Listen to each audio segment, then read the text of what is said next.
मानव संसाधन।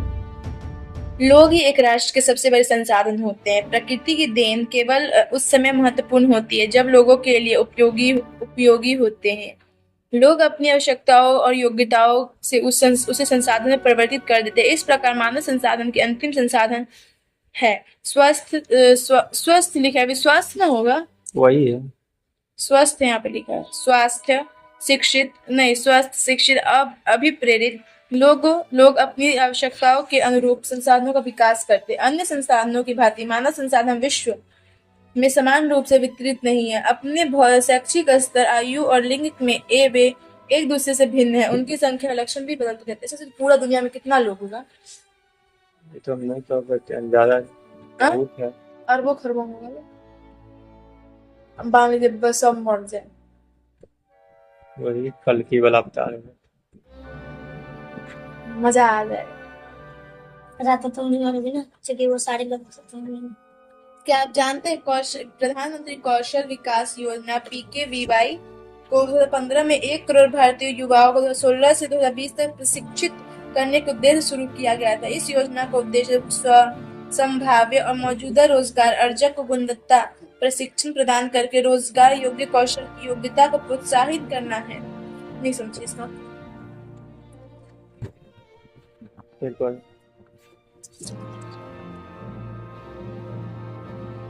प्रधानमंत्री द्वारा चलाया गया योजना है ना, प्रधानमंत्री कौशल विकास योजना। कौशल यानी कि कोई उसको हुनर सिखाए।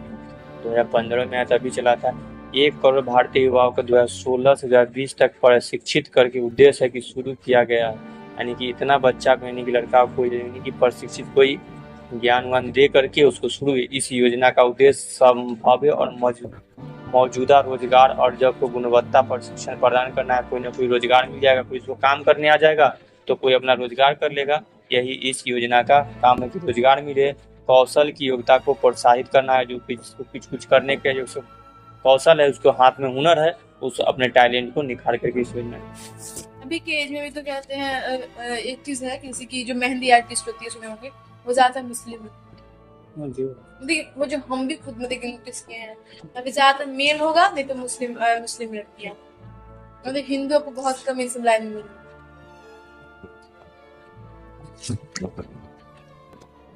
जनसंख्याओं का वितरण। भूपृष्ठ पर जिस प्रकार लोग फैले हैं उससे जनसंख्या वितरण का प्रतिरूप कहते हैं। विश्व की जनसंख्या का 90% से अधिक भाग भूपृष्ठ के लगभग 30% भाग का निवास करता है। विश्व में जनसंख्या का वितरण अत्यंत असमान है। कुछ क्षेत्र बहुत घने बसे हैं और कुछ विरल सब बसे हुए क्षेत्र है।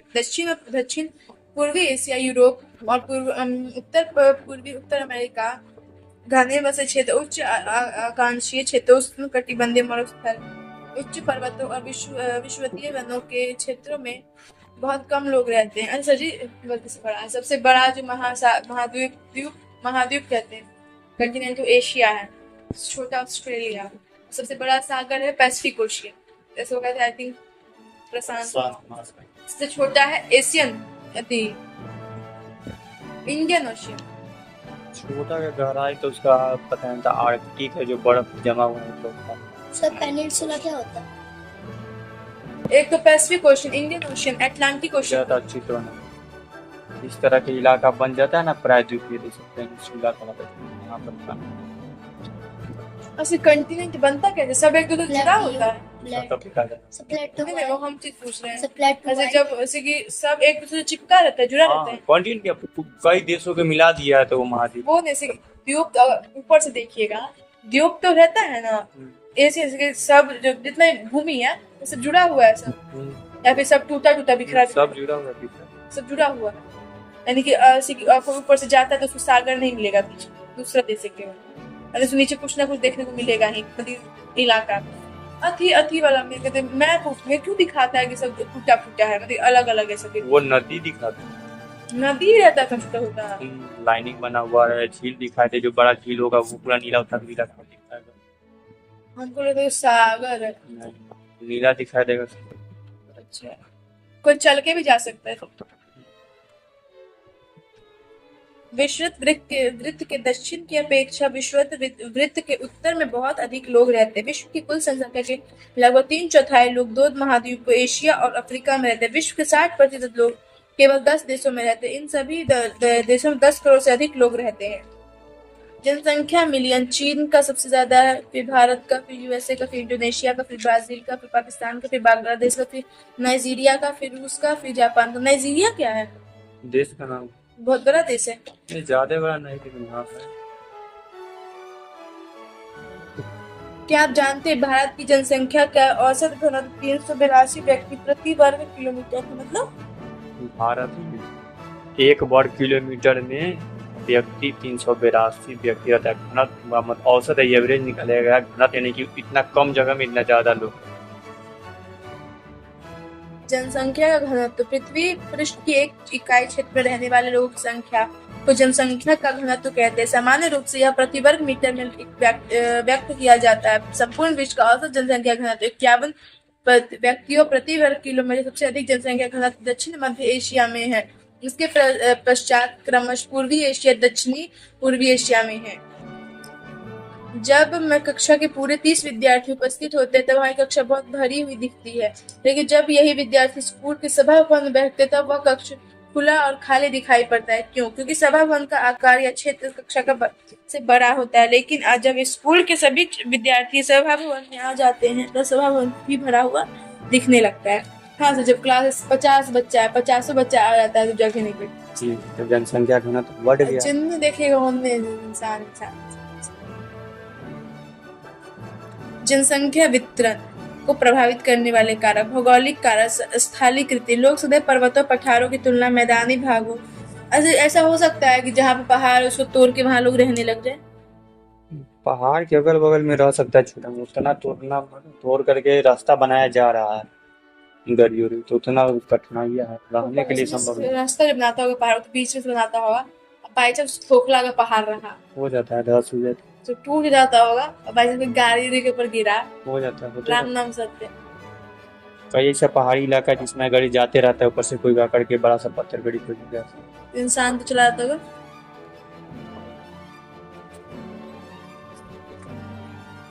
स्थलाकृति। लोग सदैव पर्वतों पठारों की तुलना में मैदानी भागों में ही रहना पसंद करते हैं, क्योंकि यह क्षेत्र खेती, विनिर्माण और सेवा क्रियाओं के लिए उपयुक्त होता है। गंगा के मैदान विश्व के सबसे अधिक घने बसे क्षेत्र है, जबकि एंडीज, आल्प्स और हिमालय से पर्वत विरल बसे हुए। मतलब अच्छा, पर्वत वहाँ पर विरल बसे हुए, मतलब वहाँ पे कम लोग रहते हैं, और जो उससे पहले पर्वत हो रहा है उस पर ज्यादा लोग रहते हैं। केदारनाथ हिमालय पर्वत के ऊपर है ना? हाँ, उसी के पास ही में सब अलग अलग थोड़ा थोड़ा। लेकिन उसको बोलता है लोग कि उसको वहां पे एक बार लोग चला जाता है ना, उसको वहां से हिमालय पर्वत दिखने लग जाता है। हिमालय पर्वत पे आज तक कोई नहीं जा पाया, कहता है। सच है कि कैलाश पर्वत है, वो कहाँ पड़ता है? उसी के बगल में थोड़ा थोड़ा। लेकिन कैलाश किसी और स्टेट में, देश में पड़ता है ना। बोलता है अगर कोई जाता है तो पागल हो जाता है, रहता ही नहीं है ना। ये सब मिथ है, अगर जाना चाहे तो क्यों नहीं जा सकते ना सर? हाँ, ऊपर कोई भालू जैसा रहता है। ये सुना है जी आप? ये होता है रियलिटी में? हम कैसे कहें, मतलब कि ऐसे साइंस वगैरह मिला है इसका वर्णन? नहीं ना, सब झूठ रहता है। ये कुछ नहीं होता है। तो क्या तुम जाके आना, तुम बच के भी नहीं आओगे, चाहे नोट्स में तुम्हारा हालत खराब कर देगा। जलवायु। लोग सामान्य रूप से चरम जलवायु का अत्यधिक गर्म अथवा अत्यधिक ठंडा, जैसे सहारा मरुस्थल, रूस के ध्रुवीय प्रदेश, कनाडा और अंटार्कटिका में रहने से बचते हैं। उपजाऊ मृदाएं कृषि के लिए उपयुक्त भूमि प्रदान करती है। भारत में गंगा और ब्रह्मपुत्र, चीन में हुआंगही, नाम सुने चीन की नदी का, हुआंगही, चांगजियो। मिस्र में नील नदी के उपजाऊ मैदान घने। नील नदी से बड़ा नदी है ना? मिस्र कहाँ है? तिब्बत साइड है ना? तिब्बत नहीं, तिब्बत तो अपना बगल में पड़ता है, मिस्र वहाँ पर ही है। एशिया में है ना? नहीं, तो अफ्रीका महाद्वीप। लेकिन यहाँ बोल रहे हैं वो लोग रहते थे, वो अजीब टाइप के मुकुट हाँ, वही बहुत लंबा नहीं था, मिस्र तक के गया होता, मिस्र में ज्यादा इसलिए मिस्र तक के। विक्टोरिया झील से निकल के पूरा मिस्र ले होते, पूरा अफ्रीका महाद्वीप में घूमते रहते हैं। वो नहीं, अच्छी बात है। यहाँ पे सिविलाइजेशन के लोग जो वहाँ पे रहता है मिस्र में। कथी का सिविलाइजेशन बोले, कल्चर, वहाँ के सभ्यता लोग जो रहता था। अजीब है सब, अभी भी वहाँ रहता है। हाँ, पिरामिड जो बना हुआ है। पिरामिड में लोग रहता था। पिरामिड में थोड़ी ना, वो तो सब बना हुआ है। मिस्टर बीस्ट का वीडियो देखिएगा, उसे पिरामिड में जा के दिखाया था। वो बोलता है कि पिरामिड 7वां अजूबा है, जो उसमें आता है। तो उसी में दिखाया था कि मतलब कि उसमें जगह होता है, उसमें वो हैंडमेड आकृति नहीं होता है, वैसे एकदम अच्छे से पेंट कवर भी देखा था। और सोचिए मम्मी होता है रियलिटी में। हाँ रियलिटी में होता है। हाँ? छोटे राजा जो की मम्मी। बोलता है कि उसको कि वो जब वहां पे कोई इंसान मर जाता था ना, तो उसको पूरा वो पैक करके थी वो कपड़ा से सुला के, वो संदूक कहते उसको, उसमें रख के उसको ताबूत में दफना देता था, नहीं तो उसको खड़ा करके रख देता था। तो अभी वो निकालेंगे तो जिंदा हो जाएगा इंसान, नहीं ना, वो हड्डी कंकाल बन गया होगा अब तक। पता है गेम था जिसमें ना एक छोड़ो यार। लोहा का था, उसे हाथ साथ से मारते थे और एक गोल सा रहता था, उसके अंदर डाला होता था। तो जल। जो टीम डालता नहीं था ना, उसका सर उस पैर से करता था। जल बोलना हर टॉपिक पर थोड़ा तब बोलेगी, फिर ये बोलेगा, उसके पहले पढ़ लो तब खोज के टॉपिक निकालेंगे। ठीक है सर। जल लोग उन क्षेत्रों में रहने और को प्राथमिकता, लाइए मैं अंडरलाइन करके चले जाऊँ। लोग उन क्षेत्रों में रहने को प्राथमिकता देते हैं जहां अलवणीय जल आसानी से उपलब्ध होता है। विश्व के की नदी घाटियां घने बसे क्षेत्र, जबकि मरुस्थल विरल जनसंख्या वाले होते हैं। खनिज निक्षेपों और क्षेत्र अधिक बसे हुए। दक्षिणी अफ्रीका की हीरे की खानें, मध्य पूर्व में तेल की खोज इन क्षेत्रों में लोगों को रहने के लिए प्रेरित किया है। सामाजिक, सांस्कृतिक, आर्थिक कारक औद्योगिक क्षेत्र रोजगार के अवसर प्रदान करते हैं, बड़ी संख्या में इन क्षेत्रों की ओर से आकर्षित होते हैं। जापान में ओसाका और भारत में मुंबई 2 घने बसे क्षेत्र हैं। सांस्कृतिक कारक धर्म और सांस्कृतिक महत्ता वाले स्थान लोगों को आकर्षित करते हैं। वाराणसी, यरूशलम और वेटिकन सिटी इसके कुछ उदाहरण हैं। सामाजिक कारक अच्छे आवास, शिक्षा, स्वास्थ्य सुविधाओं के क्षेत्र अधिक घने बसे हैं। उदाहरण के लिए पुणे। हाँ जी, पुणे में पढ़ाई बहुत अच्छा होता है। जनसंख्या परिवर्तन से तात्पर्य एक निश्चित अवधि के दौरान लोगों की जनसंख्या परिवर्तन से है। विश्व की जनसंख्या स्थिर नहीं रही, यह कई गुना बढ़ गई, जैसे चित्र 603 में दिखाया। क्यों ऐसा? वास्तव में जन्म मृत्यु की संख्या में परिवर्तन के कारण हुआ है। मानव इतिहास की लंबी अवधि में सन 1800 तक विश्व की जनसंख्या धीरे धीरे बढ़ रही थी। बड़ी संख्या में बच्चे जन्म लेते थे, लेकिन शीघ्र ही उनकी मृत्यु भी हो जाती थी। ऐसा इसलिए था क्योंकि वहाँ उचित स्वास्थ्य सुविधाएं भी नहीं थी। सभी लोग के लिए पर्याप्त भोजन उपलब्ध नहीं थे। किसान सभी लोगों की भोजन की आवश्यकता को पूरा करने के लिए पर्याप्त उत्पादन करने में सक्षम नहीं थे। इसके परिणाम स्वरूप जनसंख्या वृद्धि बहुत कम थी। सन 1804 में विश्व की जनसंख्या 1 अरब हो गई थी। 150 वर्षों बाद 1959 में विश्व की संख्या 3 अरब पहुंच गई थी। इसके प्राय जनसंख्या विस्फोट करते हैं। 1940 में 40 वर्ष की अवधि में जनसंख्या दुगुनी 6 अरब हो गई। इस वृद्धि का मुख्य कारण खाद्य आपूर्ति एवं औषधियों के कारण मृत्यु का दर कम होना, जबकि जन्म दर अभी भी बहुत अधिक हो रही है। जन्मों के साधारण जन्म दर से आंका जाए तो जन्म दर अर्थात प्रति 1000 व्यक्तियों पर जीवित जन्मों की संख्या को मापा जाता है। मृत्यु दर को प्रति 1000 व्यक्तियों पर मृतकों की संख्या से मापा जाता है। जिस क्षेत्र विशेष में लोगों को आने जाने का प्रवास रहते हैं, जन्म और मृत्यु जनसंख्या परिवर्तन के प्राकृतिक कारण एक देश में जन्म दर से और मृत्यु दर के बीच के अंतर को प्राकृतिक वृद्धि दर कहते हैं। जनसंख्या वृद्धि 100 million, 170 million, 265 million, 425 million, 900 million, इतना आज इतना मिलियन लोग हैं अपने यहाँ। सोचिए सर जी, ये 2025 का देखिए यहाँ पे लिखा है। पता चल गया पूरा कितना लोग रहते हैं। 8,525 मिलियन लोग। इतना किसी पैसे है? पैसा है तो सबको एक डब्बा बांट देगा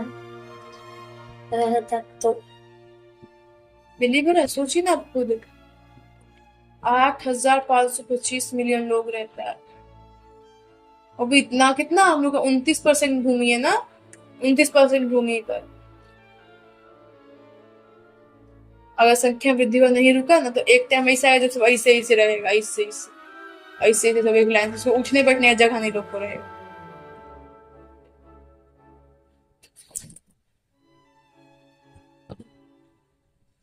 उनको शौक लगा सजी देख। ऐसे फिर जनसंख्या के बढ़ने का मुख्य कारण प्राकृतिक वृद्धि दर का तीव्रता से बढ़ना प्रवास के एक अन्य कारण है जिसके जनसंख्या के आकार में परिवर्तन होता है। लोग एक देश में अथवा देशों के बीच एक स्थान से दूसरे स्थान तक जब पर जा सकते हैं। उत्तर प्रवासी वे लोग होते हैं जो देश को छोड़ते हैं। अप्रवासी वे लोग होते हैं जो देश में आते हैं। संयुक्त राज्य अमेरिका ऑस्ट्रेलिया से देशों के भीतरी प्रवास तथा अप्रवास द्वारा बड़ी संख्या बढ़ी है। सूडान देश एक ऐसा उदाहरण है जिसमें लोगों के बाहर चले जाने अथवा उत्प्रवासी कारण जनसंख्या में कमी का अनुभव किया गया है। अंतर्राष्ट्रीय प्रवास की सामान्य प्रवृत्ति यह है कि अच्छे आर्थिक अवसरों की खोज में कम विकसित राष्ट्रों से अधिक विकसित राष्ट्रों में चले जाते हैं। देशों के अंदर संख्या में लोग रोजगार, शिक्षा, स्वास्थ्य सुविधाओं की खोज में ग्रामीण क्षेत्रों में नगरीय क्षेत्रों की ओर चले जाते हैं। जनसंख्या परिवर्तन के प्रतिरूप जनसंख्या वृद्धि की दर विश्व में अलग अलग है। यद्यपि सजी खान सर है, उत्तर प्रदेश में रहते, उनका आवास वहाँ था। अब वो सब कुछ ज्यादा फैमिली पूरा लेके यहाँ आ गए, यहाँ की लड़की से शादी भी कर लिए, अपना उनका सब कुछ रेसिडेंस वगैरह यहाँ का है। तो भी उत्तर प्रवासी कहलाएंगे, यानी अपना देश छोड़ के आ गए। तो देश नहीं छोड़े, अपना राज्य छोड़े ना, हो गए ना उत्तर प्रवासी में काउंट हो गए ना। छोड़े भी नहीं है, बस रह रहे हैं। उनका रेसिडेंस वगैरह साथ यहाँ का है। अभी है लोग बोलते हैं, लेकिन अभी भी दिखाता है कहीं विकिपीडिया खोलिए जो है तो वो उनको पटना दिखा रहे हैं, उनका रेसिडेंस है। फोन नंबर दिखा रहा था टीम का, यानी कि उनमें से मे भी खान सर भी उठा सकते हैं। नहीं, लेकिन आज तक उनके चैनल पे हम कोई और चीजों को पढ़ाते नहीं थे। वो जो YouTube पर चैनल बस वही, वो कभी कभी कोई ऐसा वीडियो डालते हैं, वो जितना पढ़ाते सब उनका ऐप पर और जितना टीचर अंदर होता है जो खुद बहुत रोज लाइव पढ़ाते हैं, उनका ऐप पर पढ़ाई होता है जो कोर्स के माध्यम से पढ़ाई। उनके फिर टीचर है उस पे भी ऐप पे, लेकिन YouTube पे आपको टीचर उनके इधर से नहीं मिलेगा। उनके तो बस एक ही चैनल जितना तो अपने पे बस वही कभी कभी आकर इंटरनेशनल लेवल उसका बॉडीगार्ड तो है। अंतर्राष्ट्रीय प्रवास की समान प्रवृत्ति यह है कि लोग अच्छे आर्थिक अवसर होंगे। जनसंख्या परिवर्तन के प्रतिरूप जनसंख्या वृद्धि की दर विश्व में अलग अलग है। यद्यपि विश्व की कुल जनसंख्या तीव्रता से बढ़ रही है, तथापि सभी देशों में वह वृद्धि अनुभव नहीं की जा सकती। कुछ देश में जैसे केन्या में जनसंख्या वृद्धि दर ऊंची है। उन देशों में जन्म दर और मृत्यु दर दोनों ही उच्च है। हाल ही में स्वास्थ्य सेवाओं में सुधार के साथ मृत्यु दर कम हो गई, परंतु जन्म दर अभी भी अधिक है, जिससे वृद्धि दर बढ़ रही है। अन्य देशों में जैसे यूनाइटेड किंगडम में निम्न दर जन्म दर और मृत्यु दर के कारण जनसंख्या वृद्धि के दर मंद है। असल ये देखिए, इसका मतलब समझेंगे। यहाँ पे देखिए, यहाँ पे दे रखा है अति उच्च प्राकृतिक वृद्धि की वार्षिक दर, अति उच्च, उच्च, आदर्श, निम्न और जीरो। या प्राकृतिक वृद्धि दर वार्षिक, यानी कि जो हर साल में कितना वृद्धि हो रहा है, सबसे ज्यादा इस इलाका में वृद्धि हुआ। तो यहाँ पे अपना भारत आता है ना, भारत यहाँ वहाँ है। ये देखिए यहाँ पे मैप भी देख रहे हैं, यहाँ ना भारत पीला वाला में है जो आदर्श या निम्न, जो नॉर्मल।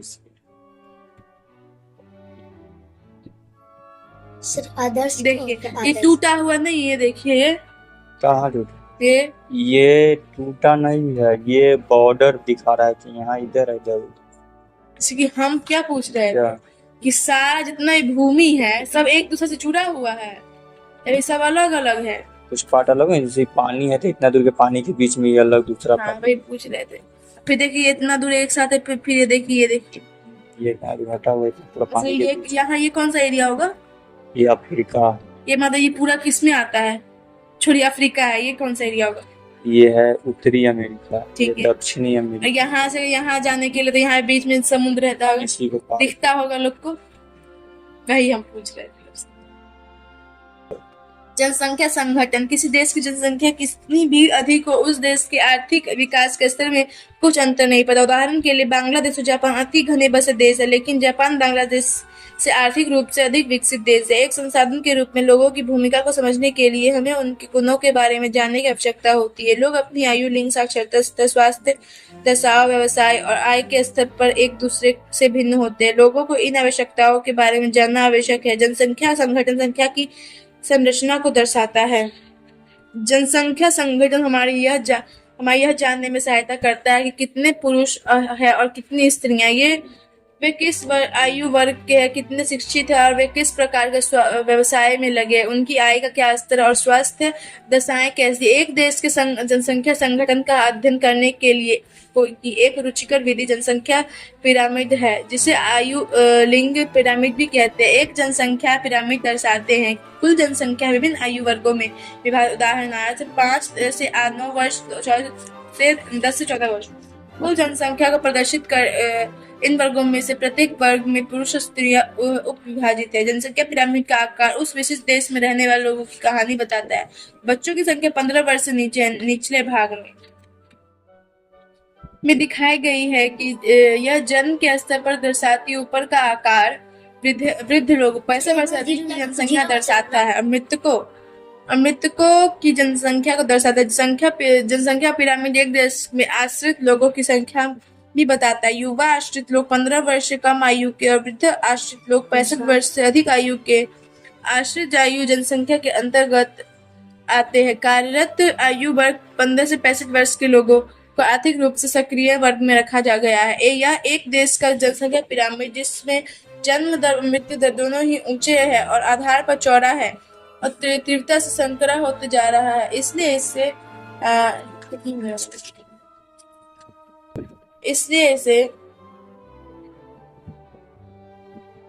ऐसा इसलिए है कि बहुत से बच्चे जन्म लेते हैं, लेकिन उनमें से अधिकतर की मृत्यु शैशव काल में ही हो जाती है, कुछ ही बड़े हो पाते, इसलिए वहां वृद्ध लोग बहुत कम होते। इस स्थिति को केनिया के पिरामिड द्वारा दर्शाया गया है। जिन देशों में मृत्यु दर विशेष रूप से बहुत छोटे बच्चों में कम हो रही है, युवा आयु वर्ग का पिरामिड चौड़ा है, क्योंकि स्वास्थ्य प्रौढ़ावस्था तक जीवित रहता है और यह भारत की पिरामिड के दृष्टि रोचक होता है। इस प्रकार की जनसंख्या में युवा सापेक्ष अधिक है। इसका अर्थात मजबूत और वर्धमान बढ़ती हुई श्रम शक्ति है। कम दर वाले जापान जैसे देशों के आधार पर पिरामिड संकरा है, परंतु पिरामिड संकरा है जैसे देशों के घटी मृत्यु दर के कारण अधिक लोग वृद्ध आयु तक पहुंच जाते हैं। कुशल, उत्साही, आशावादी और सकारात्मक दृष्टि से युवा जन किसी राष्ट्र को भविष्य होते हैं। हम भारतवासी भाग्यशाली है कि हमारे पास ऐसा संसाधन है। उन्हें योग्य उत्पादन बनाने के लिए, कुशल बनाने और अवसर प्रदान करने के लिए अवश्य ही शिक्षित किया जाना चाहिए। बोले सबसे अच्छा देश अपना ही है।